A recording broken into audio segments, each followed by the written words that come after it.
My name is Croff. I'm about to explain to you exactly why Breonna Taylor did not receive justice. The Fourth Amendment of the United States Constitution reads, and I quote, "The right of the people to be secure in their persons, houses, papers, and effects against unreasonable searches and seizures shall not be violated, and no warrants shall issue, but upon probable cause, supported by oath or affirmation, and particularly describing the place to be searched and the persons or things to be seized." But upon probable cause. So what is probable cause? Well, according to the interpretation of this amendment by Barry Friedman and Orrin Kerr, probable cause is a certain level of suspicion of criminal activity. So all the police need to bust in your house is to say, I feel like we should bust in their house, and then thereafter get a judge to approve that feeling. That's it. So let me be perfectly clear. The invasion of Breonna Taylor's house by police officers as that beautiful black woman laid asleep in her bed was legal. And let me use a more specific word. It was constitutional. Why?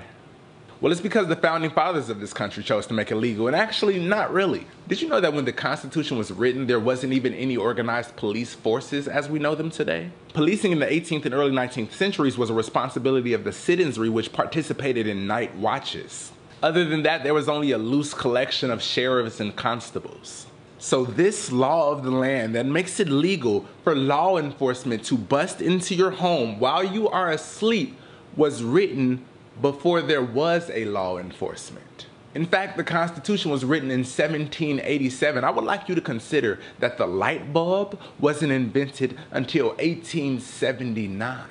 So if you haven't done the math, I'll do it for you. The Constitution of the United States that we still uphold to this day and use for huge court decisions such as this one with Breonna Taylor was written almost 100 years before there was electricity. You seem surprised that Breonna Taylor didn't receive justice, as if you have forgotten that when these documents were drafted, Breonna Taylor's ancestors were considered animals. The wealthy white male landowners that wrote this Constitution literally wrote it under candlelight. And not to like look cute or set the mood, but simply because candles were the top of the line technology of the day. So when we call for justice for Breonna Taylor and George Floyd, let's be clear about what justice actually would be. Seeing all the officers thrown in jail is cool, I guess, but let's remember that the issues that we are facing are not about individuals, but about the entire system around those individuals. Fun fact, according to the 13th Amendment of that very same Constitution, slavery is still legal right now, today.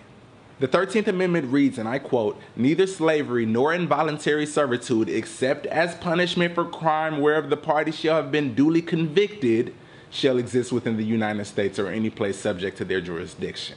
That means that if you are a prisoner, you are literally a slave right now.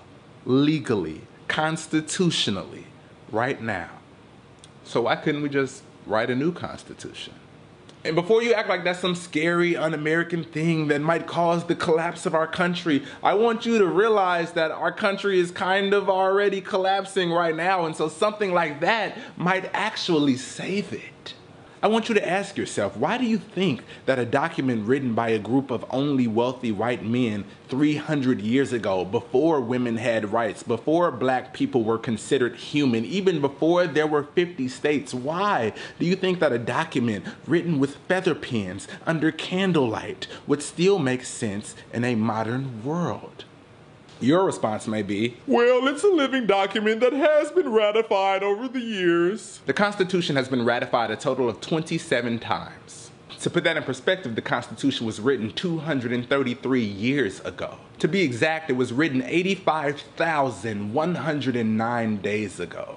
And of those 85,109 days, we've only thought that the most important legal document in our nation needed to be edited 27 times. I've been working on my book that I'm writing for about a year now, and in that 1 year, I have edited it more than 27 times. Why can't we put together a council of people that are white and black and brown and male and female and queer and rich and middle class and poor, and that group can create a law of this land that is actually reflective of we the people? Why don't we believe in America enough to actually work to improve it? And listen, that's just one idea. Here's the point. Justice for Breonna Taylor does not simply look like 3 officers going to jail, because then it is just a matter of time before the next Breonna Taylor happens. Justice looks like the creation of an entire environment in which these type of things don't happen in the first place. Instead of ramming your way into a black woman's house in the middle of the night because you think that there might be drugs, how about we dedicate our resources to undoing the socioeconomic conditions that cause people to sell drugs in the first place? Police are trying to view themselves as warriors fighting against the bad guys, never once realizing that the actual problem is not these individuals, but rather the society that creates them. Justice for Breonna Taylor has never been about one court decision. Justice for Breonna Taylor is about a new criminal justice system. Justice for Breonna Taylor is about a new educational system, a new legislative system, a world in which everybody actually has the self-evident, inalienable rights to life, liberty, and the pursuit of happiness, even black women. I love you. Yo, I got a special